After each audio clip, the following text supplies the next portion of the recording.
Ito, may dala tayong Bible para mabasa natin. Diba? Magbabasa ako. Mag-live muna ako. Dito ako sa rooftop.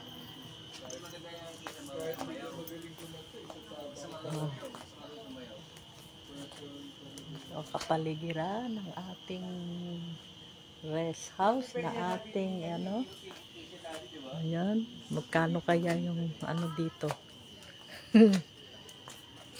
Ay, hindi pala kita yung pool sa baba. Mamaya umakit lang ako dito, pero bababa ako mamaya. Doon ako matutulog, hihiga doon sa pool para kita ko yung kalangitan. Ayun lang, binabantayan ko talaga yung moon. Nasaan na ba yung moon? Nandun. Binabantayan ko yung moon. Wala, hindi ko kita dito eh. May bubungan eh, oh. Gusto ko sa baba, walang bubungan. Inunat. Umakyat lang ako dito sa taas para magdasal.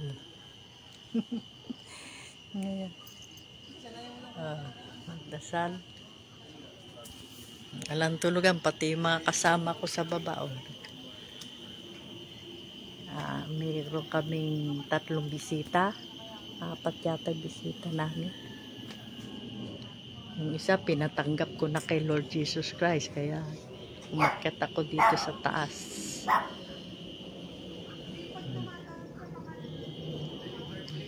May airplane. Tahimik dito. Hulig-lig lang naririnig ko dito. May dala kaming alaga, isa eh. Kuliglig lang maingay dito eh. Dito ang pwede rin ako matulog dito sa sopa. 2 kami nung bisita kasi sa baba 3 kwarto yata ito sa baba. Gusto ko kasi walang aircon. Sila naka-aircon. Ayoko ng aircon. Papa ng mga anak ko nandun rin sa pool. Sa tabi. May mahabang supang ganyan sa tabi ng pool. Doon siya naka-higa. Gusto ko open area pag natulog ako. Higaan ko open area. Yung open ba yung Gusto ko yung mga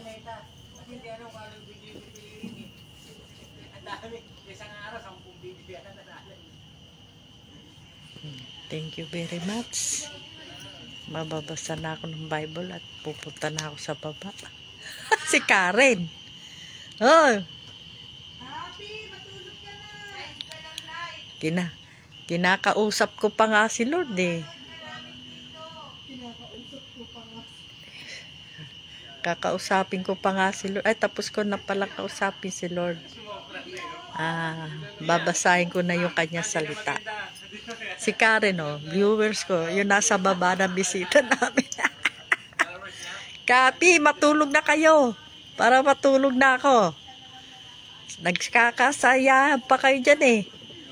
Init kayo ng tubig. At magkakapi muna ako. Herbal naman yung kape ko eh. Kaya wala akong katakot-takot sa kasi medyo malamig eh. Kaya magkakape muna ako bago ko matulog kasi malamig na yung panahon. Grabe. Pero bukas siguro mainit kasi nga summer na. Ngayong gabi malamig pa. Kaya maganda tumira dito sa Rizal, no? Sa parang probinsya. Malamig ang panahon sa probinsya. Presko. Diba? Rizal, nasa Rizal kami. Hello everyone! Kamusta ka na? Ha? Oh, dito si Richie. Dito muna siya, nanay. Sige. Nalasing siya, nay. Grabe ka naman, Richie. Kapi na kita. Hala, Sige na, higa na. Ala. Baba mo na yan. Kunan kita ng kumot. Pahinga na ha, baby girl ha. Ay, talaga naman si Noy Noy, napaka sipag eh. Mapagmahal eh. Noy Noy, anak na lang kita, Noy Noy. Mapagmahal ka rin kasi. Caregiver ng papa nila. Sobrang mapagmahal. Pati papa nila talagang hindi niya, ano siya, ang papa ng mga anak ko, masungit yun. Nung tumandal, masungit na. Oh, pero ano siya, si Noy Noy, ano, galing niya mag-alaga. Caregiver niya yun eh. Galing niya mag-alaga, hindi siya sinusungitan. Hindi siya binubulyawan. Yung iba kasi binubulyawan niya, dalawa na yung naging caregiver niya. Hindi nakatagal, binubulyawan siya eh. Pag ayaw niya, hindi siya masuyo. Pero si Noy Noy talagang ano eh. Ang bait, kaya ano siya, marunong siyang umano sa alaga niya, napalapit yung alaga niya, masungit sa kanya. Sipag ni Noy Noy. Tsaka marunong makisama, kaya tumagal na. Ilang buwan na ba siya? Higit 1 buwan na yata si Noy Noy sa amin. Caregiver ng papa nila. Kasi na-injure si Don Benji, na-injure.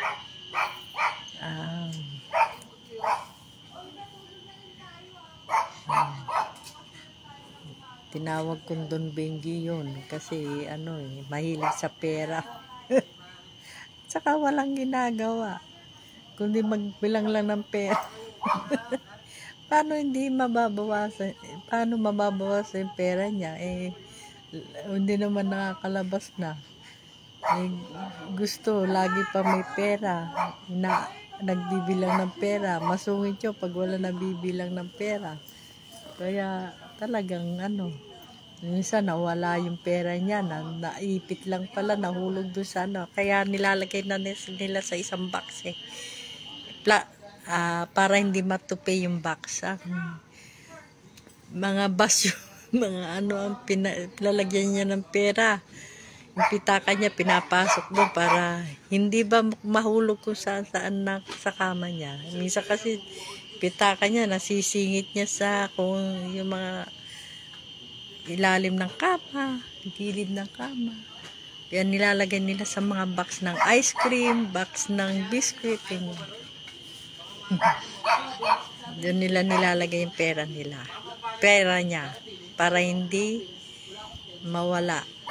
Para hindi malalaglag sa higaan niya. Kasi pag nalaglag sa higaan niya, nako, maburyong yon. Yun, tumanda na yun. Mula nang iniwan ko, pera na lang daw nagpapaligaya. Nagigising na lang daw siya dahil sa pera. Kaya pagka walang nabibilang na pera yun, halimbawa nahulog sa kama niya, ay nako, mainit ang ulo at sumisigaw na, sa pera ko! Kaya matalino talaga si Noy Noy. Ginawa niya, nilagay niya sa box ng ice cream eh. Box ng ice cream ba? Box ng Jollibee. Jollibee yung kanyang lalagyan ng pera, pitaka. Ngayon, hindi. Sa box ng ice cream yata ngayon. Hindi ko idaldal niya lagi. Oo. Pera laman nun. Yung ba? Oo. Kasi, natutupi pagka naman box na karton lang o magandang box. Natutupi, nahigaan niya eh. Pagka lagi niya katabi yun. O kaya binabox na ipita kasi pag nahulog yun, naninigaw. Sumisigaw yun. Saan daw yung pera niya? Para ninakawan, saan daw yung pera niya? Matalino si Noy Noy. Naisip niya, anuhan nga sa box. sira na pala yung box ng, kasi medyo malutong yung box ng Jollibee. Jollibee ba yun? Iniba na naman niya. Box naman ngayon ng ice cream. Di na siya malalaglag sa kama. Tama yung tinabi mo, Pastor. Shout out kay Pastor.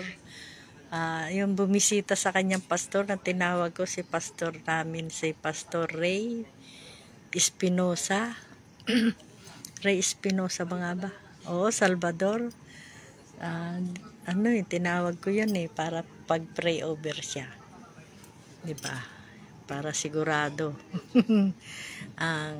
Tamay sabi niya. Kasi sabi ko kay Pastor Ray, Pastor, yan? Masungit yan pagka hindi naabutan ng pera. Kahit may pera na yan, gusto niya inaabutan pa rin siya. Kasi nagigising na lang daw siya dahil sa pera, sabi ko ganon. Dahil yun naman ang kwento nung ni Benji, ni Don Benji. Hindi ngayon, sabi ni Pastor, gusto niya kasi binibilang siya. Problema yung pera. Ba? Bumapanghi dahil siyempre kung saan niya yung pera niya. Iniipit. Minsan nasa balakang niya o naupuan niya o hindi niya naupuan niya, ganyan. Siyempre kasi gusto niya laging binibilang, kaya yun. Ba magandang pwede bang yun? Masama ba ako? Humingi ako ng advice masama ba ako, Pastor, na ibigyan namin ng fake na pera yun? Sabi ko gano'n. Gawin fake. Hindi naman nagagastos kasi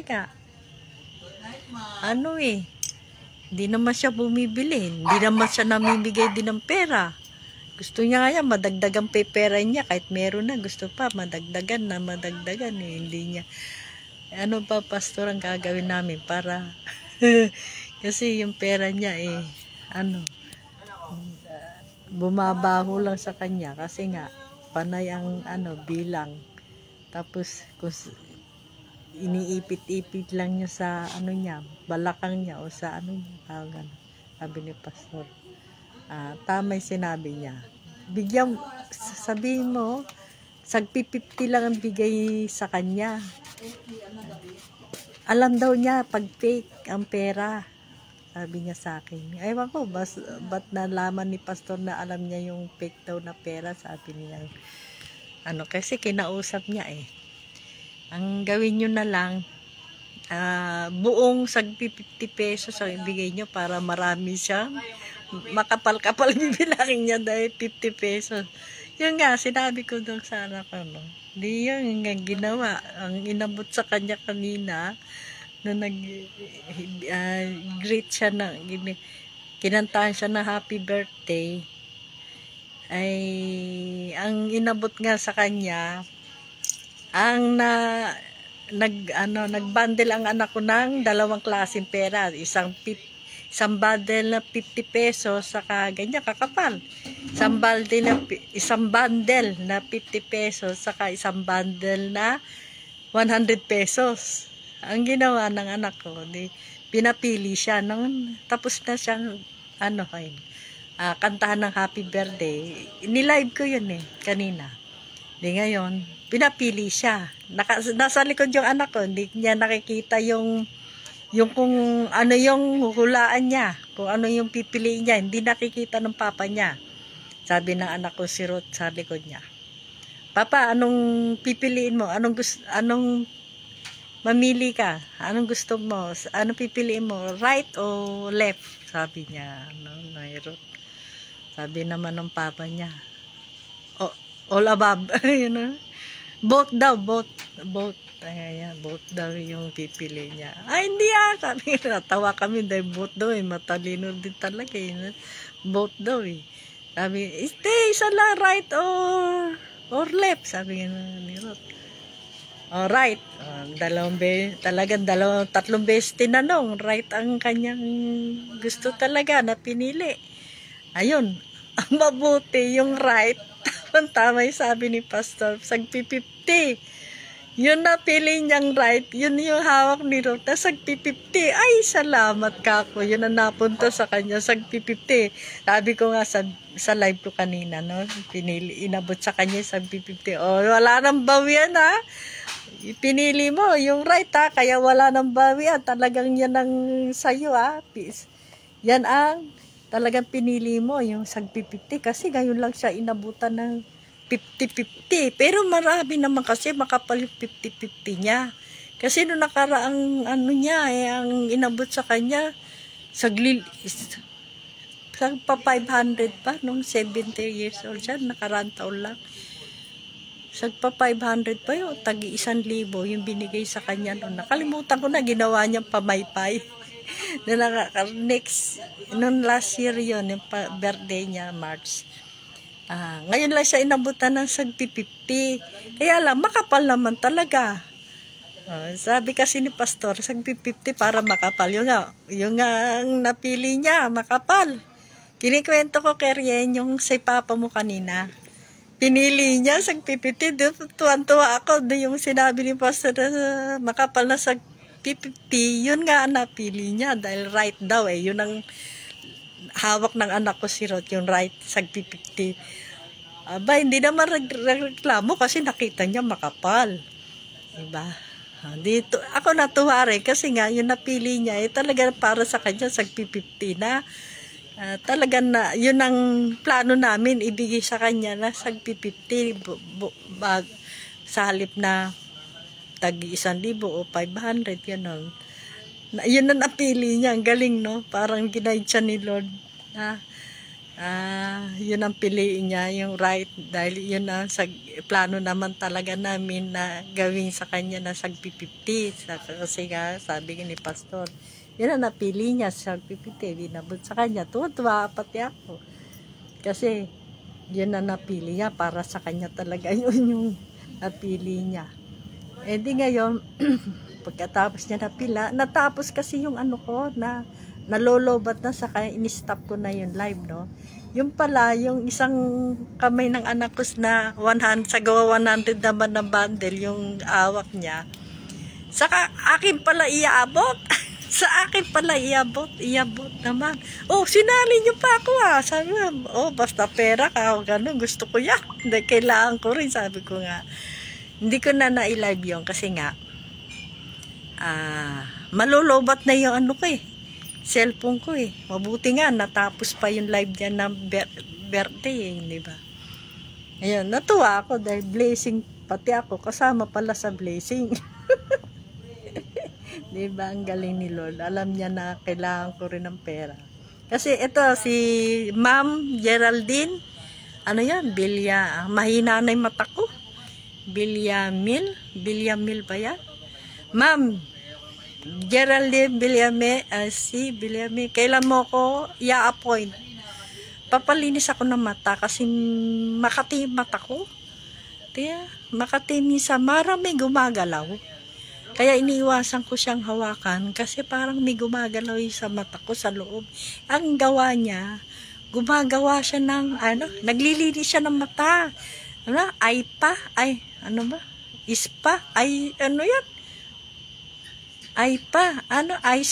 Yan, ice pa. Si Ma'am Geraldine, yan. Kasama ko yan sa product ng SMH. Para kikita kami doon. Ngayon, naglilinis siya. Ang panlinis niya, yung nga, siya naglalagay yung pinapakita niya dumi ng mata mo, may gumagalaw-galaw na gano'n, yun, naalis niya. Ang panlinis niya, yung product ng SMH, yung pampatakpa. Dropper, pampalinis yun, dropper niya. Yun, magpapalinis ako ng mata para mawala yung parang gumagalaw-galaw doon sa loob ng mata ko, makati. Ma'am, pwede bang sa bahay mo ko puntahan? Kasi bihira ako pumunta sa office talaga Third floor kasi yun. Third floor ba yung atin doon? Kaya pwede ba sa bahay na lang ako ice pa? Makati. Pero hindi ko alam kung ilang araw kami dito. Sa next week nga, kung hindi Martes, Merkules, ganyan. Pwede mo ako, saan tayo magkikita? Sa bahay na lang kaya. Oh, gising pa yung anak ko si Kerien. Hindi kaya natutulog, Kerien? Ha? Inaabangan mo yung live ko, ha? Kilala kasi ng anak ko yung mga pinupost ko minsan, puro memories eh. Sabi kasi ni Sir Meta ng reels, i-post mo to, i-post mo yan. Oh, libre na sa post sa reels. Kasi si Sir Meta kasi laging gumagawa ng reels ko, para hindi ko i-post ko na dahil siya naman nagsasabi, di ako nawawala ng reels. Lagi ako may post sa reels, upload. Kaya lagi may memories. Kaya maganda rin yung nagpo-post kasi magkakaroon ka ng memories at si Sir Meta nagagawa. Siya yung nagsusunod-sunod ba? Minsan ako, pero madalas si Sir Meta, yung mga post ko noon, pinagsasabay-sabay niya yun, pinagtutugtong-dugtong niya. Galing din ni Sir Meta, no? Minsan, 3 post yun, o 4 na post, pinagsusunod-sunod ni Sir Meta. Kaya, yun ang ina-upload ko. May reels na ako. Kaya, thank you, Sir Meta. Kaya, maganda rin talaga mag-post ka. Araw-araw mag-post ka para hindi ka mawala ng memories. So, diba? Thank you rin kay Lord dahil si Lord ang gumagawa nagpapaintulot ng memories ko eh. Tulad nito, pagpunta namin dito, kung di pa kami pinayagan ni Lord magkakaroon ba ako uli ng memories. Memories din sa Rizal. Ang ganda, sarap matulog dito dahil malamig. Pero hindi ako matutulog dahil binabantay yung moon. Doon ako mahiga mamaya sa ground floor. Sa pool para open yung walang bubungan. Ito may bubungan eh. May bubungan yan eh. Ito yung natutulog. Dito ako. Pwede ako dito patulog. Pero mas gusto ko matulog sa pool dahil meron din doon higaan. Nandun si Don Benji, nakahiga na doon sa gilid. Ako sa kabilang gilid. Yung walang bubungan para kitang-kita ko talaga yung moon. Mabatayan ko yung moon. Sarap matulog sa ilalim ng moon. Diba? Anak kong Kerien, di ka yata natutulog Lagi kang gising Lagi kang live ako pala yung laging live.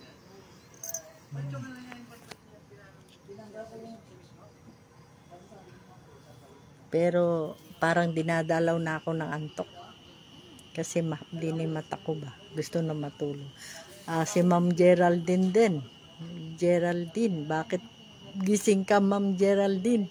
Porque nag-herbal ka, inaabuso mo rin yung tulog mo gising ka pa. Ako kasi, madalas din ako hindi nakakatulog. Minsan gusto ko matulog na, hindi ako dalawin ng antok. Kaya pagka inaantok ako, sinasamantala ko, pinipikit ko talaga yung mata ko.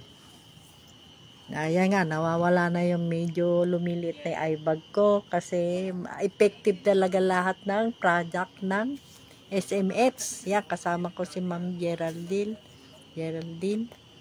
sa SMH.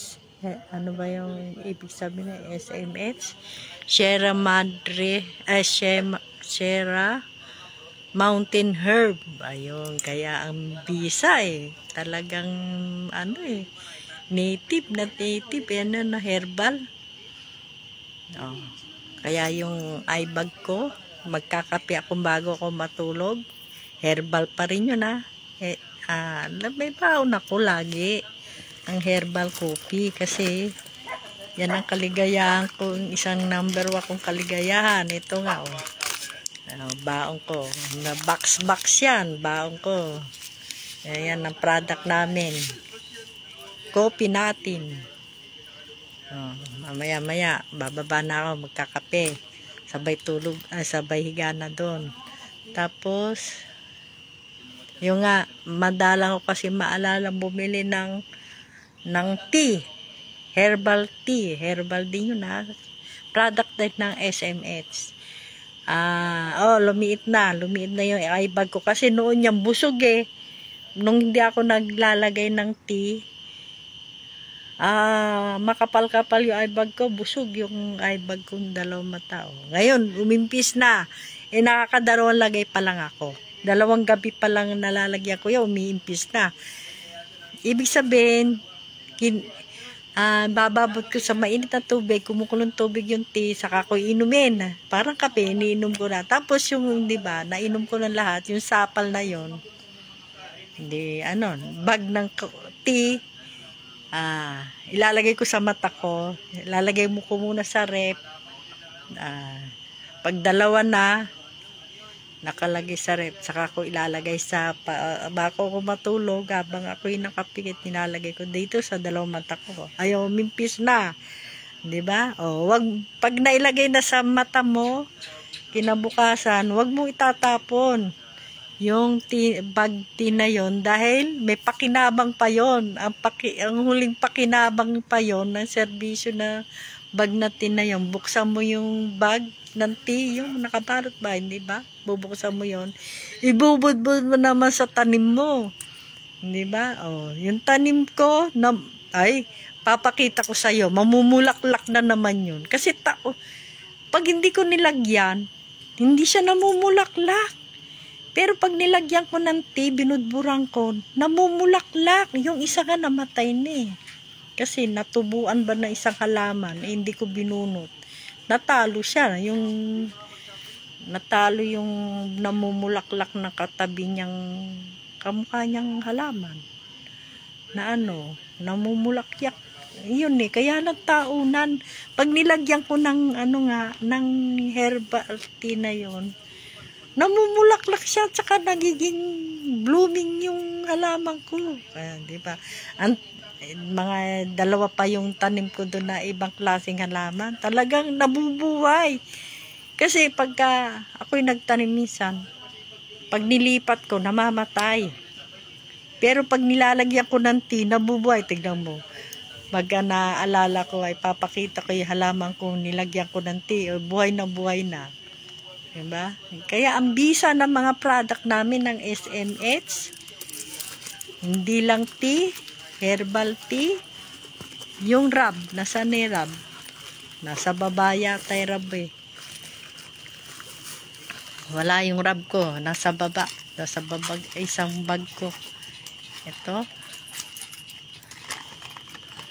Ito, naglalagay ako. Dahil maliit yung bag ko, hindi ba? Cellphone bag ba? Cellphone package, cellphone bag. Manipis to Kaya hindi pwede yung rub na ilagay dyan. Nilalagyan ko na. May mas maliit pa ako dito. Alam ng anak ko si Karin nito siya nagbigay sa akin nito lalagyan ng gamot ng medicine, di ba? Niya. Pinutol ko 3 sunod-sunod. Mahaba. Pinutol ko para lagyan lang ng babaunin ng rub. Ayan, ito na ipampatulog kong rub. Ang galing, 3 klase itong rub na to, 2 klase. Sisingutin ko, lalagay ko ilong, lalagyan. Nako. Yung apo ko, masusuka-suka na nung pumunta kami dito. Mabuti, pinalagyan ko nito. Sabi ko, maglagay ka nito sa ilong. Tapos, cross dito sa noo at saka dito sintido. At saka dito, sa high blood na. Lagay po. Tapos sa sikmura, ang bilis ng effective. Nawala agad yung hilo niya. At pag hindi mo nilagyan nito, masusuka na yun. Ganun ako Kaya lagi ako may baon nito. Dahil madali rin ako mahilo Pag hindi wala nito, masusuka na ako nun. Tapos, ito, pag na-stress ka pa, ay anak ko si Ruth, ay gusto. Lagi rin may baon nito sa kotse niya, sa bag niya, sa kama niya. Meron, ganyan. Dahil pampatanggal yan ng sakit ng ulo, hilo, stress, yun. Dati kating ko, ayaw niya ng kating ko na nasubukan niya ito, mabango na, effective pa.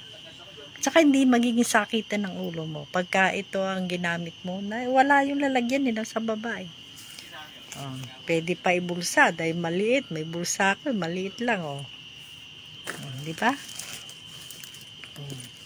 Nalagay ko lang dito sa bag ko. Pwede nga ilagay sa pitaka manipis lang kasi itong bag ng cellphone. Dalawa ang bulsa pwede ang dalawang cellphone, tapos meron pang dalawa cellphone ko, meron siyang ito, hindi yung kasama yung red na yan pito. Yung isa pito, yung isa flashlight, di ba? Arte. Tapos meron pa. Ang dami sabit. Tingnan mo. Meron pang alcohol. Alcohol ba? Yan nakikita nyo. Alcohol yan, Diba? Ang daming sabit. Ano yan, Ito, pito to. Ay, flashlight pala ito. Mahina na yung battery. Ayun, flashlight yan meron pa, mahina nga lang.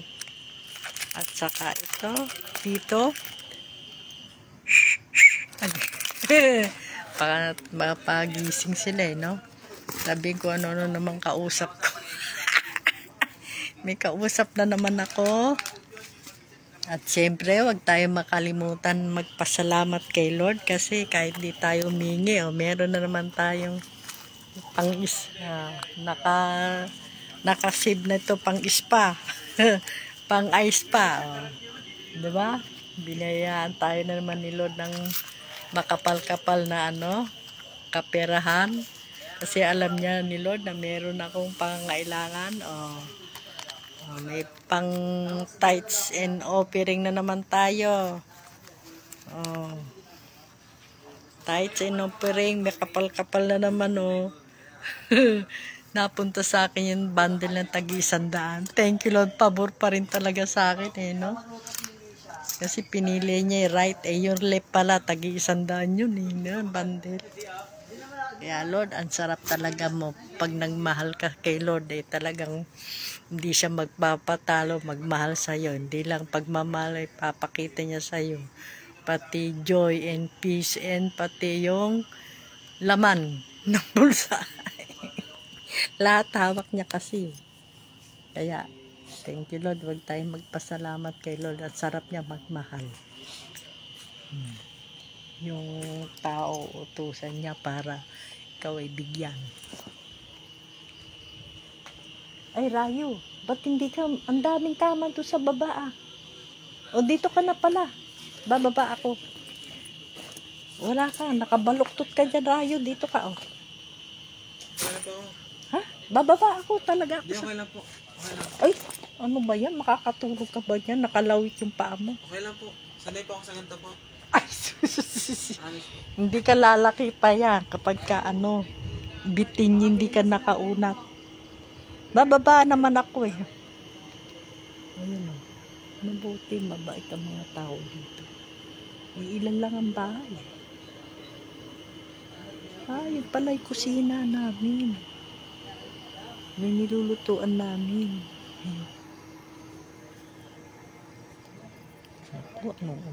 Sige, babay na.